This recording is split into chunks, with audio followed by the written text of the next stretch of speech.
안녕하세요. 돈을 공부하는 남자 수페TV의 수페입니다. 오늘은 커피값을 아껴서 투자한 결과를 보여드리려고 하는데요. ETF를 매주 매수하면 어떤 결과가 있는지 올해의 성적을 말씀드려 보겠습니다. 영상을 보시고 적립식 투자는 어떻게 하는 것인지 생각해보는 시간을 가져보면 좋겠고요. 혹은 내년부터 나도 해볼까 하는 동기부여 한 스푼을 가져가시기 바랍니다. 작년 이맘때로 먼저 돌아가 볼게요. 1년 전에 S&P 500만 매수했었죠. 한 주씩 샀었고 그렇게 52주가 지났는데요. 마이너스 6.8%였습니다. 모든 주식시장이 하락했던 시기지만 그래도 마이너스라서 속상했는데요. 오히려 기회라고 생각하고 올해부터 나스닥 100이랑 SCHD를 추가 매수했습니다. 작년 요맘때 그렇게 말씀을 드렸었죠. 그렇게 세 종목을 매주 한 주씩 매수하기 시작했습니다. 매주 빠짐없이 3개의 종목을 한 주씩 매수를 했습니다. 시간에 구애받고 싶지 않아서 ETF에 투자하는데 차트를 보면서 싸게 사려고 시간을 보내면 안 되겠죠. 그래서 저는 매주 금요일 오전에 모두 매수했습니다. 그리고 수페 빌리지에 인증을 했고요. 그 결과를 지금부터 보겠습니다. 시작 전에 이런 영상을 계속 받아보고 싶으시다면 구독과 좋아요 그리고 따뜻한 댓글 부탁드립니다. 여러분의 관심이 저를 행복하게 합니다. 감사합니다. 결론부터 말씀드리면 현재 나스닥 100은 35.2% 상승이 나왔고요. S&P 500은 13.8% 올랐습니다. 그런데 SCHD는 2.7%밖에 오르지 못했는데요. 꼴등을 차지했습니다. 저도 SCHD를 참 좋아하지만 이렇게 투자를 할 때는 좀 냉정하게 볼 필요가 있습니다. 그래서 분산 투자가 꼭 필요한 겁니다. 현재 수익률을 체크해보면 17.9%입니다. 나쁘지 않는 수익률이죠.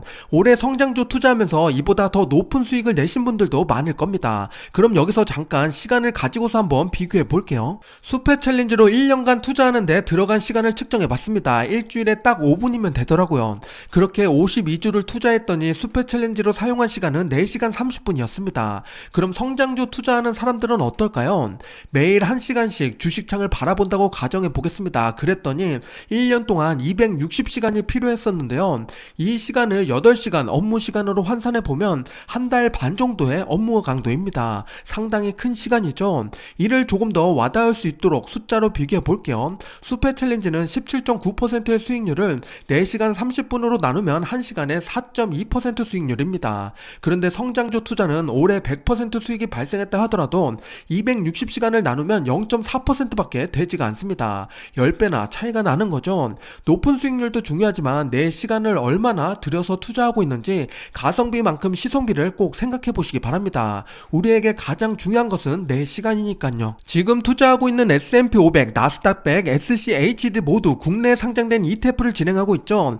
절세 효과를 누리기 위해서 연금저축으로 활용하고 있습니다. 일정 시간이 지났으니까 수수료는 어떻게 바뀌었고 가격은 어떤지 점검해 보겠습니다. 올해 초만 해도 수페 챌린지 3종을 매수하는데 들어가는 비용은 4만원이었습니다. 그런데 주가가 오르다 보니까 4만원으로 안 되는 구간이 왔죠. 조금씩 오르다가 이제 43,000원을 투자해야 3개의 종목을 모두 매수할 수 있게 됐습니다. 처음 시작할 때 가격이 오르면 어떡하죠? 라고 문의 주신 분이 계셨었는데요. 저는 3,000원 더 넣고 투자하고 있습니다. 그럼 과거에 말씀드린 시뮬레이션 결과보다 더 많은 원금이 들어가는 대신에 더 빨리 돈을 불릴 수가 있게 됩니다. 1년 동안에 3,000원 올랐으니까 크게 부담되지 않는 선이죠. 함께 늘려가자고요. 3개 종목의 총 비용을 살펴볼게요. 우리가 총 보수 말고 추가로 봐야 될 것들이 있죠. 이게 계속 바뀌다 보니까 주기적으로 체크해 봐야 됩니다. 나스닥 100을 먼저 보면 총 보수는 0.07, 0.07, 0.02 하면서 KB스타가 가장 저렴한 편이었습니다. 그리고 나서 우리가 기타 비용이랑 매매중개 수수료를 더해봐야겠죠. 그랬을 때 타이거는 0.23, 에이스는 0.19, KB스타는 0.16입니다. 지금 현재로서는 나스닥 100은 KB가 가장 저렴한 편입니다. S&P 500을 볼게요. 총 보수는 0.07, 0.07, 타이거랑 에이스는 같지만 KB스타는 0.02로 가장 저렴합니다. 기타 비용이랑 매매중개 수수료를 더해도 KB스타가 가장 적죠. 0.12%입니다. 그렇다고 타이거랑 에이스가 엄청나게 높은 게 아닌데요. 0.17이랑 0.16이니까 한 0.04랑 0.05 정도 차이가 납니다. 요 정도면 갈아탈 정도는 아니니까 참고하시기 바랍니다. 한국판 SCHD를 볼게요. 총 보수는 모두 다 동일하게 0.01%죠. 이랬을 때 우리가 봐야 되는 건 당연히 기타 비용이랑 매매중개 수수료입니다.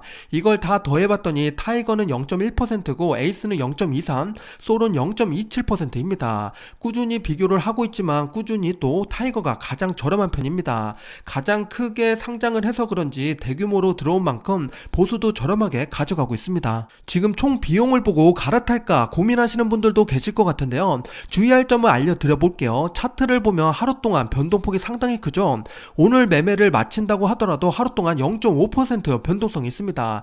내가 싸게 팔고 비싸게 산다면 줄이려고 했던 수수료가 10배 이상 비용이 발생될 수 있습니다. 오히려 배보다 배꼽이 큰 격이죠. 이렇기 때문에 내가 매매를 할 때는 신중해야 됩니다. 조금 더 디테일하게 들어가 볼게요. 지금 보고 계신 매매 호가창은 한 칸이 0.04%입니다. 종목마다 가격이 다르기 때문에 이것도 차이가 있겠지만 수수료 차이만큼 나죠. 그 말은 1년치 수수료를 한 칸 잘못 사면 날릴 수 있다는 겁니다. 그러니까 수수료 차이가 그렇게 크지 않다면 그냥 유지하는 게 좋습니다. 언젠간 내가 갖고 있는 종목이 수수료가 가장 저렴한 날도 올 테니까요. 소비를 줄여서 투자하는 수페 챌린지가 이제 만 2년이 됐습니다. 벌써 3년차를 준비하고 있는데요. 30년간 달려간다고 말씀드렸죠. 이제 요만큼 왔습니다. 앞으로 가야 할 길이 훨씬 더 많이 남았는데요. 늦었다고 생각하는 분도 계시겠지만 전혀 늦지 않았습니다. 앞으로 100세 시대인데 내 나이를 빼보면 이제 절반 정도 산 거 아닐까요? 그러니 늦었다고 생각 말고 행동하자고요. 2023년 수페 챌린지 완주하신 분이 38명이나 됩니다. 모두 축하드립니다. 적립식 투자는 외로운 싸움 같아서 혼자 하면 지치고 포기하기 쉬운데요. 그래서 동기부여를 드리기 위해서 수페 빌리지에서 함께 인증하고 으쌰으쌰하고 있습니다. 따뜻한 연말 되시라고 커피 쿠폰을 보내드리고 있고요. 완주했는데 아직 못 받았다 하시는 분들은 쪽지 회신 주시기 바랍니다. 올해 시작해서 52주 안 되신 분들도 내년을 기대해주세요. 내돈내산 수페가 커피를 쏩니다. 잠깐 다른 이야기인데요. 혹시 환율 때문에 아직 투자를 못하고 계신 분이 계신가요? 올해 환율을 보면 정말 징글징글하게 올라가고 내려오지가 않습니다. 최고점에서 저점을 보면 9.8%나 차이가 나죠. 2023년도 환율 평균을 보면 1308원입니다. 여기서부터 저점도 6.2%나 내려가는데요. 이런 고환율에는 어떻게 투자해야 될까요? 저는 상관없이 매달 환전해서 투자합니다. 매달 환전을 하다 보면 지금 환율 평균처럼 1308원에 환전을 하는 거나 마찬가지고요. 그리고 다다음에 보면은 1200원대 내려왔다. 그러면 매달 또 환전했으면 1200원대 환전하게 되는 겁니다. 이렇게 환율을 평균에 맞추고 나면 우리가 신경 써야 될 거는 환율이 아니라 내가 투자하는 종목입니다. 환전을 못해서 투자를 안 했다면 QQQ가 55% 상승하는 동안 바라만 봐야 됩니다.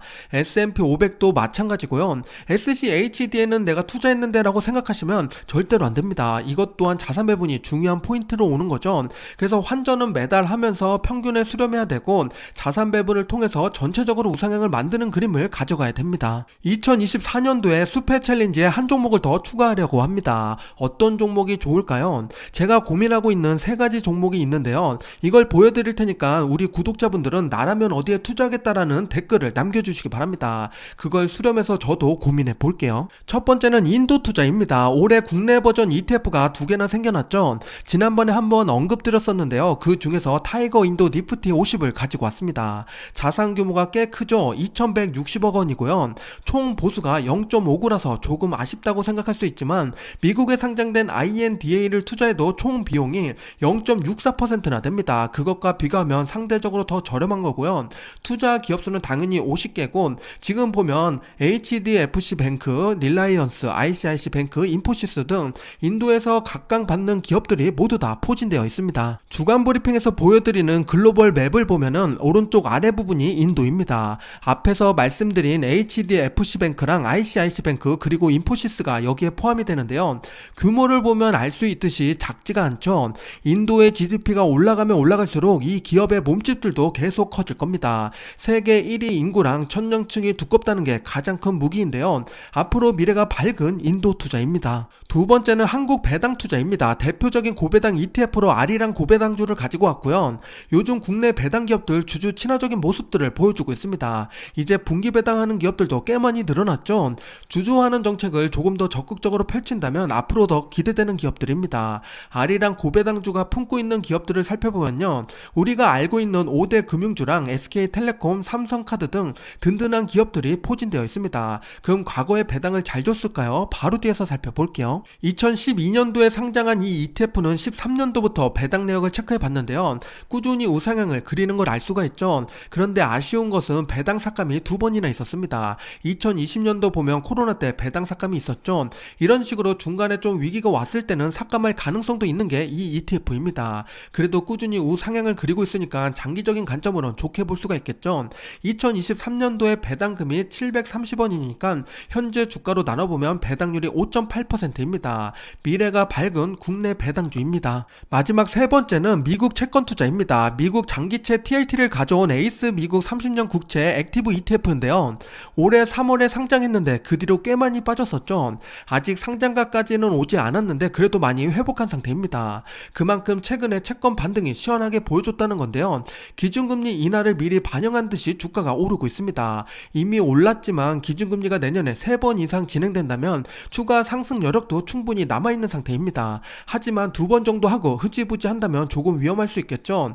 그것뿐만 아니라 주식의 해지 상품으로도 채권을 가져가는 건 좋은 선택이 됩니다. 수페 챌린지에 담아볼 만한 ETF 3종을 소개드렸습니다. 인도 시장에 투자할 것인가, 한국 배당주에 투자할 것인가, 주식의 해지 수단으로 채권에 투자할 것인가, 여러분의 선택은 어떤 게 좋은가요? 댓글로 꼭 남겨주세요. 이미 연금저축을 하고 계시는 분이더라도 계좌를 따로 개설할 수가 있는데요. 저도 연금저축 계좌가 따로 있고 그리고 수페 챌린지 계좌를 별도로 만들었습니다. 그 만드는 방법을 간단히 설명드려 볼게요. 우선은 한도를 변경하시면 되는데요. 미래에셋을 이용하고 계신다면 연금에 들어가셔서 왼쪽에 연금관리 클릭하면 가운데 보시면은 연금 한도 변경이 있습니다. 이 한도 변경을 누르셔서 연금 한도가 1,800만원이니까 이거를 나누시면 됩니다.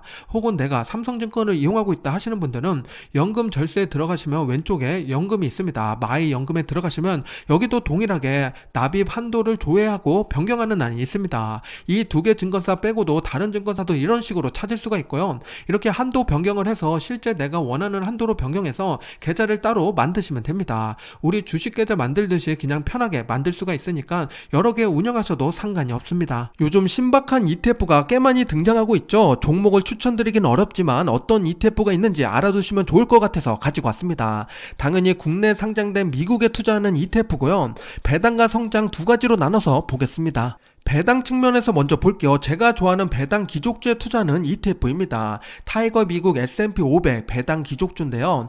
25년 이상 배당을 늘려온 기업에 투자하는 종목입니다. 미국에 상장된 ETF로는 NOBL이 여기에 해당이 되고요. 나름 검증된 기업에 투자하기 때문에 단단한 배당 구조를 가지고 있습니다. 그리고 S&P 500에 포함된 기업들이기 때문에 당연히 우량한 기업들을 내포하고 있습니다. 한국에는 배당 기족주가 없나 찾아봤더니 비슷한 ETF가 있었습니다. 바로 타이거 MKF 배당 기족주인데요. 한국은 25년이 아니라 10년 이상 배당을 늘려온 기업에 투자하는 종목입니다. 국내 배당주 찾아볼 때 이 ETF를 보면 앞으로 도움이 될 것 같고요. 국내 배당주에 관심 있으신 분들은 참고하시기 바랍니다. 추가로 타이거 은행 고배당 플러스 탑10을 물어보시는 분들이 있는데요. 3년 이상 배당을 연속으로 늘려온 은행주에 투자하는 ETF입니다. 작게는 보험주도 포함하고 있는데요. 은행주에 관심 있으신 분들은 집중 투자하기에 좋은 상품 입니다. R이랑 고배당주도 은행주를 품고 있기 때문에 저라면 우선 좀 더 비교를 해볼 것 같고요. 실제로 배당이 얼마나 찍히는지 계산해 봐야 됩니다. 그건 나중에 또 영상으로 한번 만들어 볼게요. 성장으로 넘어와 보겠습니다. 경제적 혜자 기업에 투자하는 ETF로 미국에는 MOAT가 있죠. 국내 버전으로도 있는 거 아셨나요? 에이스 미국 와이드 모트 가치주가 있습니다. 경제적 혜자는 성벽이 높고 앞에 물이 있어서 침범하기 어려운 기업을 이야기하는데요. 마소, 구글, 아마존, 보잉, 나이키 같은 기업들이 여기에 해당이 됩니다. 워런 버핏이 좋아하는 기업들이죠. 그런 기업들을 한데 모아서 투자할 수 있는 ETF가 바로 이 ETF입니다. 유독 한국 투자자분들이 가장 많이 투자하는 게 테슬라인데요. 그런 니즈를 반영해서 만든 ETF를 가지고 왔습니다. 에이스 테슬라 밸류체인 액티브인데요. 종목 비중을 보면 답이 나오죠. 테슬라 1.5배짜리 상품인 TSLL을 24% 가지고 있습니다. 테슬라가 23%니까 이 둘을 합치면 거의 절반에 가깝죠. ETF 투자인데 테슬라 한 종목에 절반을 투자하는 거나 마찬가지입니다. 게다가 연금저축으로 투자가 가능하니까 더욱더 매력적으로 느끼시는 분들이 많은데요.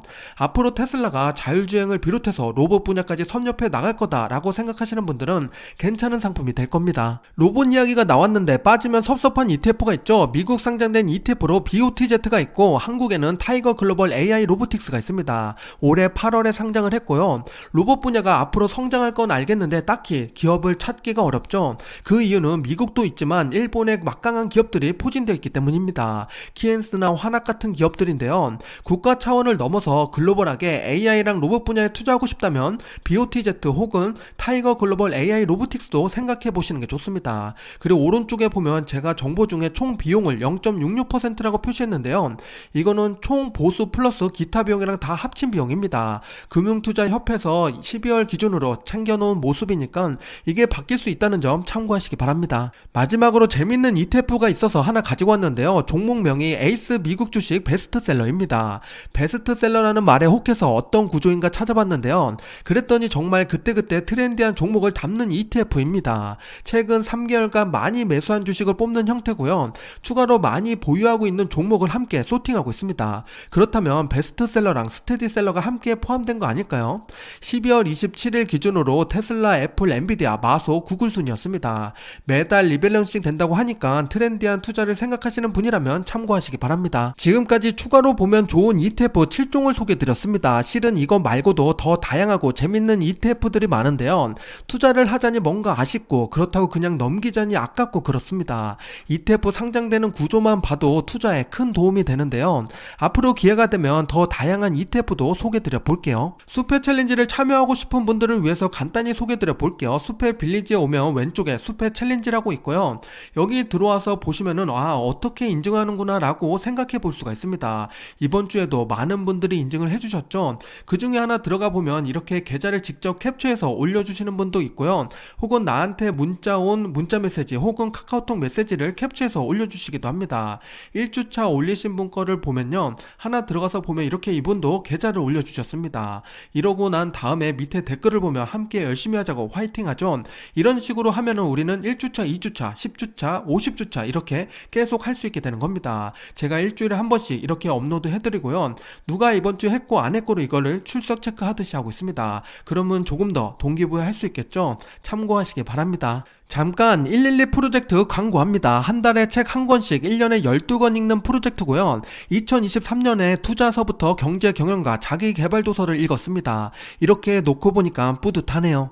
2024년도에는 더욱 강화된 도서를 선정합니다. 112 멤버분들의 의견을 수렴해서 투자 대가들의 추천 도서뿐만 아니라 자기 개발과 CSA 분야도 포함됩니다. 삶의 질을 높이는 독서가 될 수 있도록 현명한 독서 큐레이터가 되어 보겠습니다. 추가로 혁신적인 아이디어를 하나 제시하려고 합니다. 기존에는 전월 말에 책을 배송하고 책을 소개하는 수페의 멘트를 이메일로 드렸습니다. 그리고 한 달 동안 독서를 하고 말일에 이런 식으로 컨텐츠를 보면서 함께 생각을 확장해 갔는데요. 이렇게 매달 반복을 했습니다. 동기부여가 조금 부족했던 것 같죠? 그래서 야심차게 매달 책을 읽고 후기를 수페빌리지에 남겨주시는 분들은 지원금 전액 환불해 드립니다. 많은 분들이 참여하면 제가 마이너스가 될 수 있겠죠? 그래도 우리 구독자분들이 독서 습관을 만들 수 있다면 그것도 보람이 될 겁니다. 12월 말까지 신청하는 분들에 한해서 진행될 예정이니까 자세한 내용은 아래 고정 댓글을 확인하시기 바랍니다. 2023년에 함께 해주신 멤버분들의 이야기를 듣고 행복했는데요. 직원분들에게 책 브리핑을 해주는 사장님, 행동의 중요성을 알게 돼 전자책을 쓴 선생님, 가족과 함께 독서 모임을 만든 아버님 등 따뜻한 이야기 전해주셔서 감사합니다. 2024년도에도 독서를 통해서 행동하는 분들이 많아지길 기대해 보겠습니다. 지금까지 수페였습니다. 감사합니다. 오늘도 행복하세요.